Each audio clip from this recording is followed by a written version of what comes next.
Il y a un avant et un après Tenet pour les salles de cinéma en Europe. Tenet, sorti dans tous les pays le 26 août, a servi de catalyseur aux spectateurs pour retourner au cinéma. En moins de 2 semaines, le film a empoché 150 millions de dollars au niveau mondial. Warner n'a pas encore communiqué tous les chiffres officiels du nombre d'entrées pour tous les pays d'Europe, mais le film est en tête de tous les box-office européens.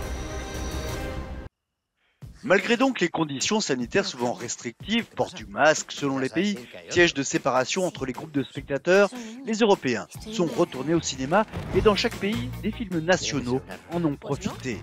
En Espagne par exemple, Padre no hay más que uno dos a vu ses entrées augmenter carrément de plus de 1000% la semaine de la sortie de Tenet, un véritable phénomène.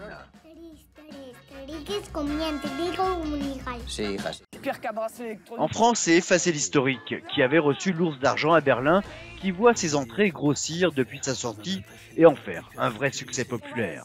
Le film sort prochainement sur d'autres territoires en Europe. On va pas se faire emmerder par 2 data centers.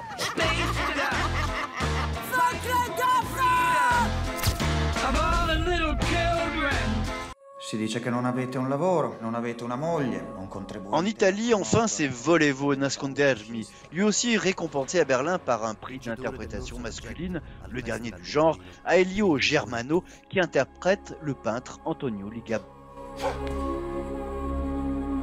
Le film a encore vu ses entrées remonter fin août de 7%, 26 semaines après sa sortie. Nuovo film di Giorgio Diritti.